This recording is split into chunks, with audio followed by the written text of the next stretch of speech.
Pep, pimp down, 32. I am a boy, Damon.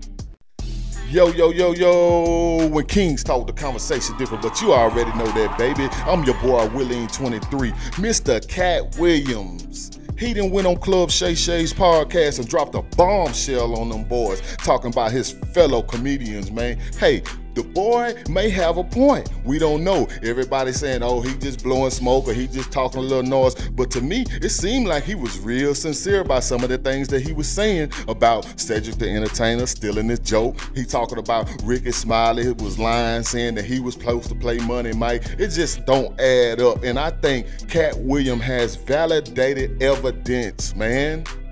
Come on, man, what's really going on out here, man? When Kings talk, you know we gonna get to the bottom of it. I'm gonna let my homegirl wrap y'all around this hill.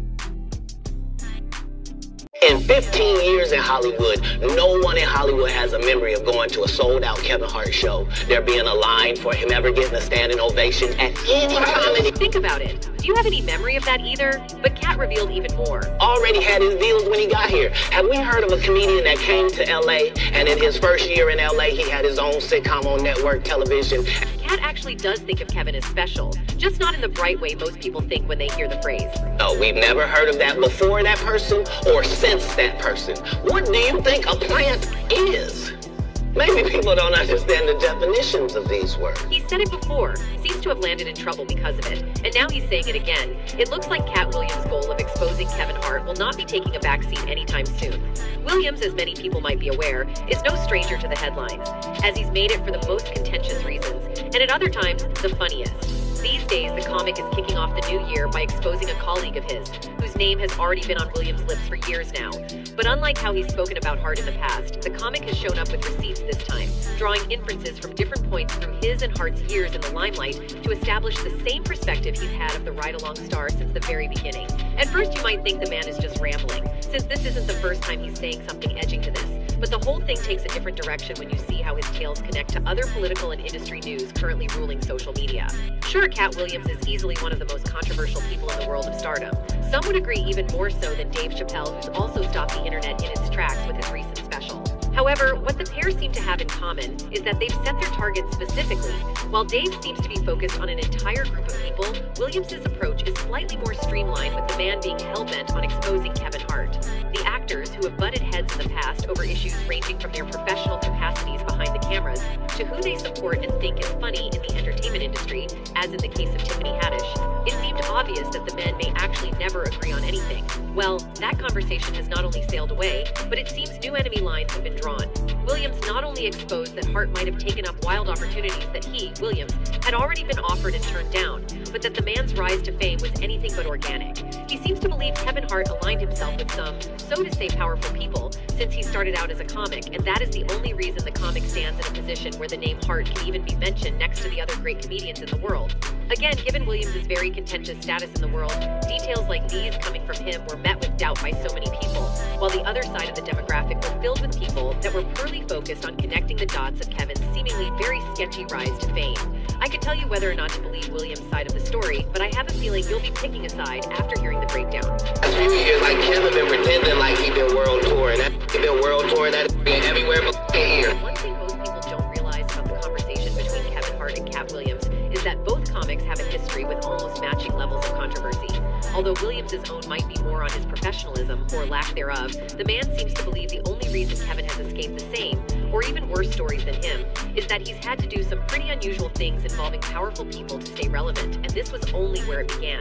A couple of hours ago, Katt Williams put his conversation with Shannon Sharpe of Club Shay Shay at the center of social media talks, after he made some harrowing accusations about some of his industry peers, particularly Kevin Hart. That's why, do you know what the #1 job of somebody that sold their soul in Hollywood is?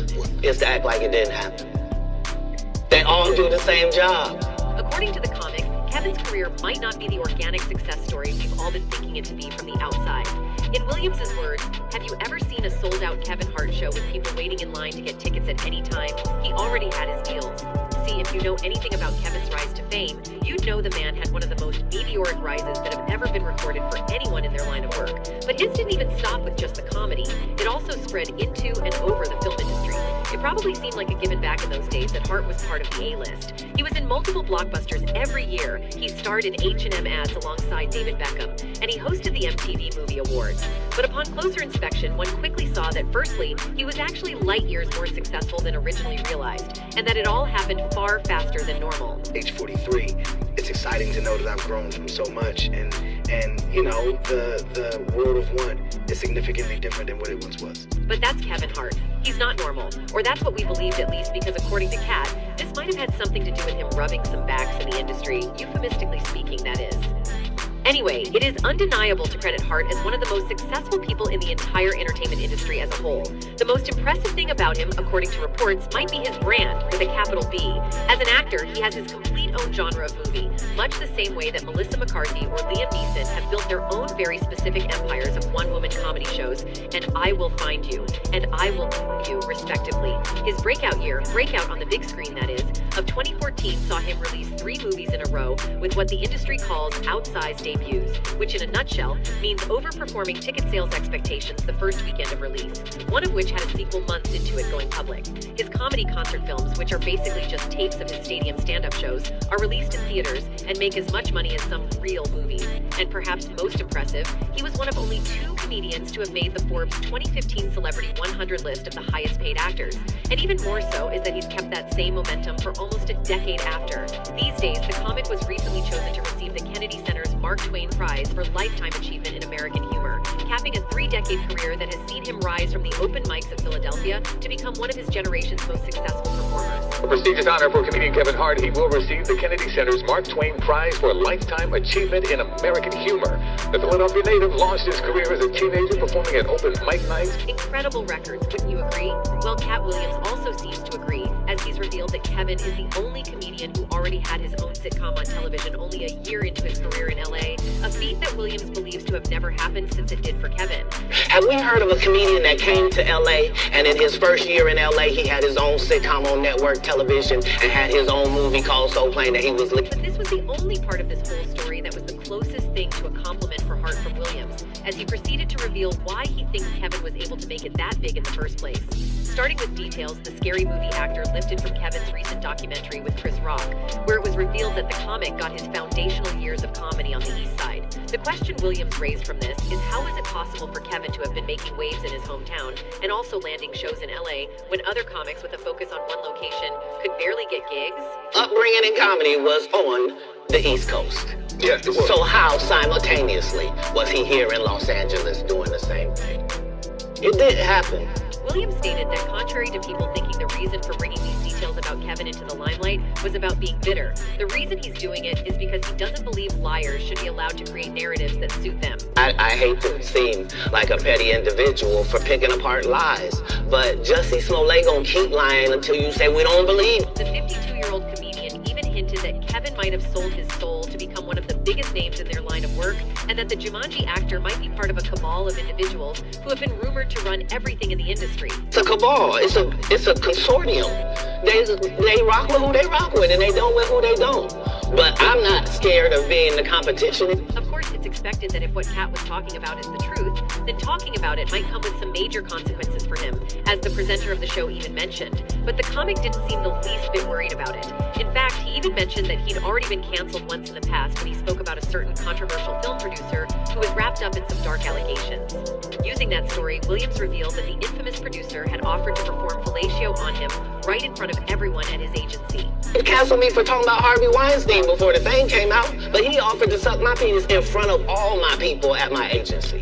While Williams claimed to have refused the very generous offer, he revealed that he later found out that the request from the producer was so he, the only black person he thought was on the script, could land a role in a movie the producer was working on. But it didn't get crazy until he found out that there were 3 other black men on the list. Question he had was, what did the others have to do to have gotten their roles?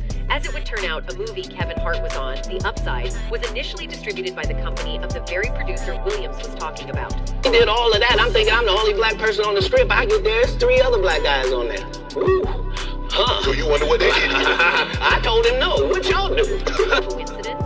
Maybe, but many fans seem to believe Katt Williams' story more, and these people have been talking. One user wrote, "I believe Katt Williams on Kevin Hart being an industry plant. Like, how many black comedians get a main movie role on their come-up? He's not funny, he's just short and loud." Another user believes Katt might need to get his own house in order before talking about Kevin. They wrote, "Y'all not liking Kevin Hart doesn't take away from the facts of how Katt Williams his own career. Accountability has to be held. He dropped the ball and Kevin came in and took it. Time to move on." Others who think Kevin's entire brand was based off of Katt wrote, "Kevin Hart stole everything from Katt Williams and got popular once Katt Williams went to jail. Y'all not gonna rewrite history. Katt was the short, funny man. Kevin might have been doing it at 99, but we ain't find out about him until 2011 to 2012 stand-up comedy-wise. So stop." Well, it seems this user might actually be onto something, because this isn't even the first time Williams has publicly spoken about Kevin. But the thing is that almost everything he's had to say about Kevin has been backed by evidence. Not too long ago, Williams called Kevin Hart out during an interview related to a movie he had dropped at the time. During the interview, the conversation shifted towards the concept of people wearing dresses to get a good laugh out of their audience. Although Williams revealed that he didn't buy into that type of comedy, he believed Kevin was in the best position to be a case subject, as he highlighted that the man already had a legion of other comics who had worn dresses before him. That's right. Kevin doesn't have to worry about what people are going to say about him wearing a dress because of the long line of dress-wearing people. Hart dressed up in drag to play Cuban Zane Wallace during an episode of SNL. The 44-year-old actor-comedian was introduced as Pope Cuban Zane in this skit where he does a little victory dance and tries to win over Pope Benedict XVI and the Cardinal. Now, the ironic part of this story is that Hart had previously talked down on going as far as wearing a dress just to make people laugh, stating that even as comedians, people are supposed to have boundaries and lines they wouldn't cross. Yet, definitely haven't ran into to put on the dress. I mean, you have to have boundaries. You have to have limits that you. Imagine the shock on people's faces when this same man went against his own words. What Katt is now saying is that all of these things are connected to his success, and that the only reason he made a 360 turn to do the very thing he claimed to have been below his standard was that he had sold his soul. And looking at his trajectory since that point, it doesn't entirely seem unlikely that he's had some unnatural help.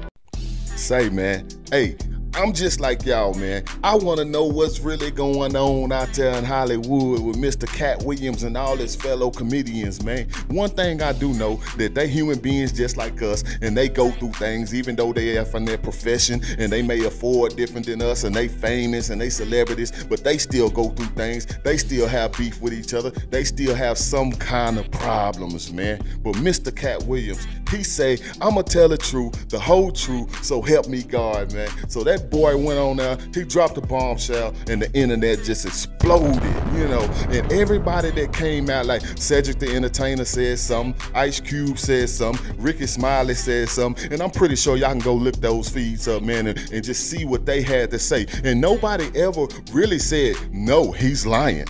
No, that didn't happen. So Mr. Katt Williams may have a validated point. Man.